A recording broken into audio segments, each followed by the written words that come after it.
এখানে বসে বিভিন্ন মেস্তরিকে গালিগালাজ, কন্ট্রাক্টরকে গালিগালাজ, চেয়ারম্যানকে বিভিন্ন ভাষায় গালিগালাজ।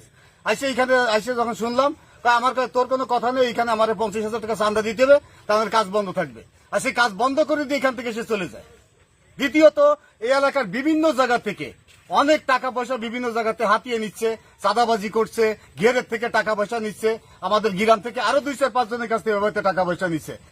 আমাদের এই মালগাজী গ্রামে আমাদের খ্রিস্টান, হিন্দু, মুসলমান আমরা সবাই একসঙ্গে থাকি। এটা আমরা বুঝি না যে কে হিন্দু, কে খ্রিস্টান, কে মুসলমান।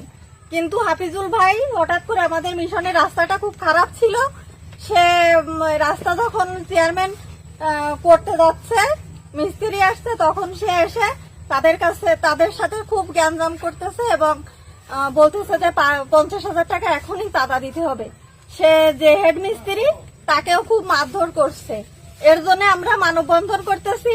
আমরা এর সুষ্ঠু বিচার চাই এবং আমরা সুষ্ঠুভাবে মালগাজীতে যেন থাকতে পারি। ঢালাই বন্ধ করে দিছে, যে তাকে চাঁদা না দিলে ঢালাই হবে না। এর বিরুদ্ধে আমরা প্রতিবাদ করলে আমাদের সে অনেক রকম হুমকি দেয় যে মারধর করা হবে, হুকুম করে দেওয়া হবে।